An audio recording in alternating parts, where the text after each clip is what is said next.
Hey guys, Jeremy Calkins, OC Spearos board member and FI instructor. Just wanted to reach out to you guys and give you some tips, some info before lobster season opener tomorrow at 6 a.m. Gonna try to do this in one cut because apparently I am horrible at editing video and the last 2 hours have been a waste. So gonna try that and make this in one cut. First of all, OC Spearos Ryan Huff Memorial Scholarship Fund. If you guys haven't heard about it, check out Cast and Spear video with Diane, Brad, John from Cast and Spear, and then Brett from the Spear Factory. They got into the scholarship fund, what it's about, and all the good it's going to bring to the community. Definitely recommend checking that out. We've also got the Ryan Huff article coming up in Spearing Magazine. That article was written by myself and the board, as well as some of the dive partners and Diane herself. Reviewed it, but it's got a fairly in-depth analysis of the incident last year, lobster season opener, when Ryan passed away. Today, I just wanted to get into a couple of the contributing factors. Speaking of contributing factors, Mike Shuck did a great article or post on 5 ways to reduce your risk in the water. He's the guy with the night beacon lights, and he hit on some of the contributing factors, but I wanted to get into Ryan's incident specifically and just give you a little, maybe elaborate on some of those contributing factors so that some of you guys don't run into that potentially tomorrow. Okay, first of all, some of the factors that happened with Ryan's incident. So we know direct supervision was an issue. He was diving with 3 guys, a 3-man team. Typically they dove in a 4-man team, 2 pairs, but one of the guys was sick, so they ended up with three divers for the day. Those divers stuck together for the first part of the morning, and when Ryan got his limit, he split from the group per se, but he swam only about 20 feet away on the same reef structure. So Ryan swam 20 foot away, was diving with a gun that had a reel and also had a float line but no float. While he was diving, we know he dove down, took a shot. His partner heard the shot go off, and what we think happened is that the shaft became lodged in the reef. He started swimming up, and as his gun spooled out, the reel or the reel handle became entangled in his dive bag. Okay? He ended up getting pinned just under the surface. Stayed there for about 19 seconds or so, and then descended again. We don't know if he was conscious when he descended or if he was unconscious at that time, but he descended to the seafloor. His partner, hearing that gun go off, decided to swim over, look for him, was able to find him, grab onto him, took his dive belt off of him, and then lifted him to the surface by inflating his own, the partner's FRV. So FRV goes off, partner comes up to the surface, and Ryan got pinned under the surface again. The partner was able to reach the surface himself and just barely hang on to Ryan and didn't let him go. He was holding on to his shoulders at by his wetsuit. So got pinned under there, and the partner that brought him up to the surface started screaming for help while the other partner swam over, 20 foot over, swam to assist. They had a lot of surge in the water, and that was another contributing factor. Okay? I would also like to bring up that the partner found him in 3 minutes and I think 7 seconds. So after Ryan's dive started, so it's pretty quick, right? Ryan does a dive. 3 minutes, 7 seconds later, his partner was able to find him and start the ascent up to the surface. Where they ran into that problem was that his reel had gotten wrapped up in his belt, pinning him under the surface. They fought with it, with the swell, with the surge, trying to slip it off of his hips.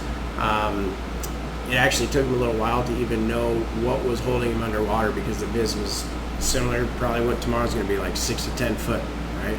So if you can imagine the situation, one partner holding on to him with an inflated vest, trying not to let go. The other partner just trying to assess the situation, even find out why he's pinned. They figured out his belt was, his lobster bag was holding him down.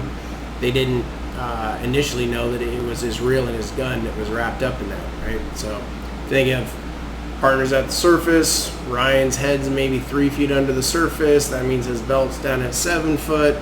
Stretched out bag. That gun reel might have been 10 foot underwater. So it took him a little while to assess that situation, try and get him off. Found out that he was tangled up. The partner with the FRV was able to pull his knife out and hand it to the additional partner.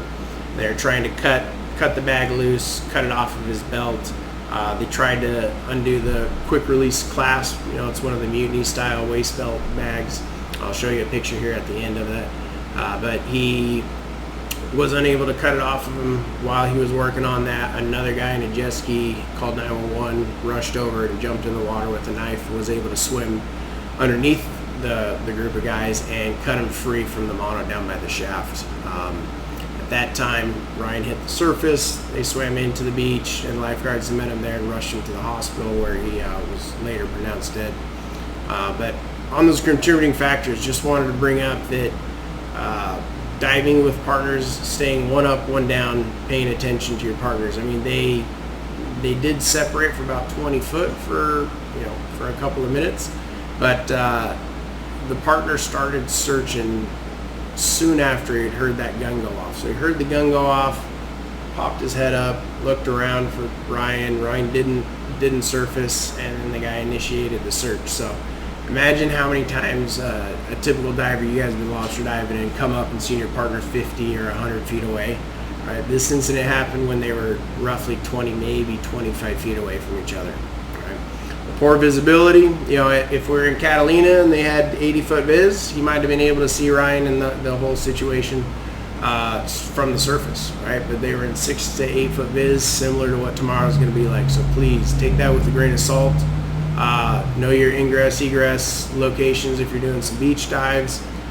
Try and streamline yourself. Okay, so again, the contributing factors I wanted to elaborate on were direct supervision. Right, the guys did a good job. They didn't do a perfect job. Okay, direct supervision, one buddy up, one buddy down. If you don't know the system, don't dive. If you need to learn about it, take a class or show up to one of the club meetings or ask some of the guys in the club. Half of them are certified anyway, and understand what to do in those types of situations. All right, buoyancy changes were an issue. Ryan was negatively buoyant at 3 feet under the surface. Right after he had 7 lobsters on him, I guarantee he went in.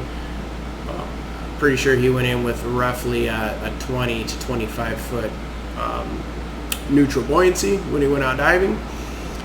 The problem with that is once you have 7 lobsters on you, you added weight, buoyancy changes, so he was negatively buoyant 3 feet under the surface. So please take that into account when you're setting up your buoyancy for a lobster dive, or look into, I highly recommend putting your dive bag on your float with a float line down to a small kayak anchor or a weight, and use that as your system. Keep the bag off you completely, right? Streamline yourself. So other contributing factors, I got here, Ryan's knife was located on his left arm.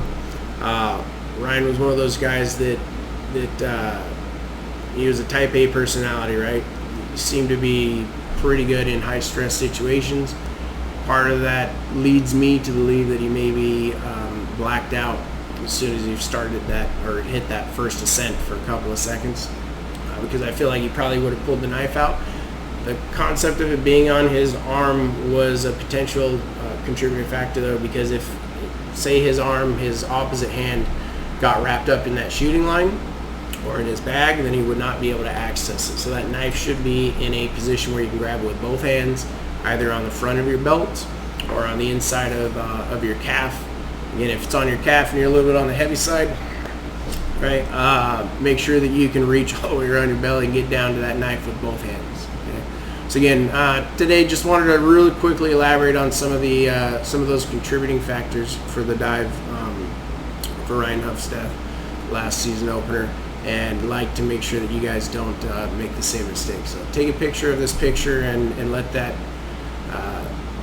picture sink in, so you can understand the reality of what you guys are up against tomorrow. Right? Dive safe, and send us your lobster pics tomorrow. Have a good one. Thanks.